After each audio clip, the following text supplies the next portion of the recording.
Can you find out? Can we switch on to the next slide? Because I'm aware that we could talk for ages just on this first one. Samsung Fun Club. This was New Media Collective responding to Samsung's desire to redesign and put their community section into more of a 21st century format. They focused on two solutions. The first one was enhanced product support community, which was really just to say we'll help you access our help staff, our assistants, and also help each other in a sort of Yahoo Answers sort of way. And then the second idea, which was much more of a sort of below-the-line piece of brand management, was that you would register your aspiration, if you like.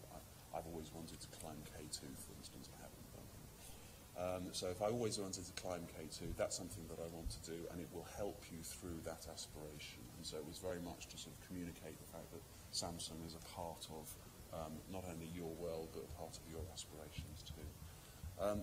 I found that I know we have sort of different views about sort of how to approach a client's existing products, which I think Matt kind of wants to, and Jonathan I'm sure wants to get into.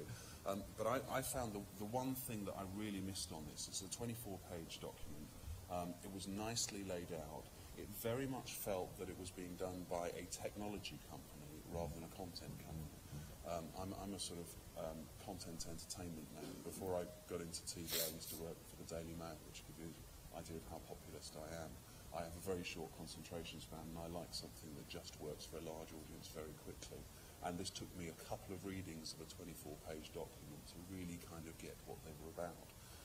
So if you are going to do something that has got that due diligence in it, 24 pages or so, or longer, first off, you need that first paragraph to be 25 words and to say exactly what it is, and the elevator pitch. And please, an executive summary. Just help me navigate. You wouldn't put a web page that didn't have a menu of some sort. But Matt, do you want to talk a bit about? Yeah. Perfect. Thanks. Thank you very much. Good. Yeah, what was really interesting to me in this pitch was the language in the pitch. It's clear from the pitch that this agency had met with their clients and had a couple of conversations. But the way they talked about the existing product, I mean, it was a classic example of something you should really avoid doing, which is over-pitching. So very often a client will come to you with a problem, and you might know in your heart of hearts that actually they've got a bigger problem. And this was very much the case with this pitch. They were asked to enhance an already existing site, and the pitch actually was saying, your whole product doesn't work, and we can create a much better product from the ground up for you. And that's a really tempting thing to do, and actually, to kind of go to your client and say, actually, we think you've got a bigger problem here. Often, you should be really, really careful about trying to save your client in pitches, because the chances are the person you're pitching to have probably spent the last 6 months or a year fighting to get the resources to do exactly what you're proposing, and might have lost that battle time and time and time again, and be really sick to death of it. And it can be quite annoying when someone comes in and says, actually, you've got a much bigger problem, as if you don't know it, as if you don't know that there are dumb people in your business that are stopping you doing the thing that you really, really want to do. So just be really careful about going to a client and saying, actually, there's a bigger problem here, we can solve that much bigger problem for you, because that person just might not be able to do that. What you've got to do is try and create a product which gets you 10% or 20% away to solving that problem, and using that as a way in to get into the organisation and solve the rest. But going in and saying, we can come and save your whole business by solving this much bigger problem is a really, really tough thing to do. And the bigger the company, in this case it's for Samsung, the more likely it is that the person you're actually pitching to just doesn't have the control. They just don't have the scope.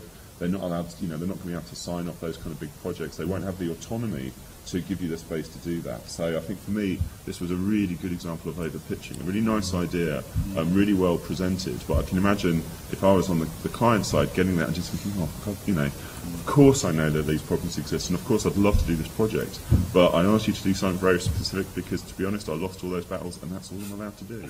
I think it was a nice idea, but I worried that it was a bit small. One of the hoops that you have to jump through to get through this idea is you have to register yourself and therefore create a profile for yourself on a Samsung site. So, you know, I'm a huge Facebook fan, but I'm also, for business reasons, on Bebo and MySpace and a whole bunch of other places as well. I definitely don't want to have to register to something else in order to participate in that. And you're obviously going to be looking at, you know, big mass market scale projects as well within content. I mean, did this feel a bit small for you? Yeah.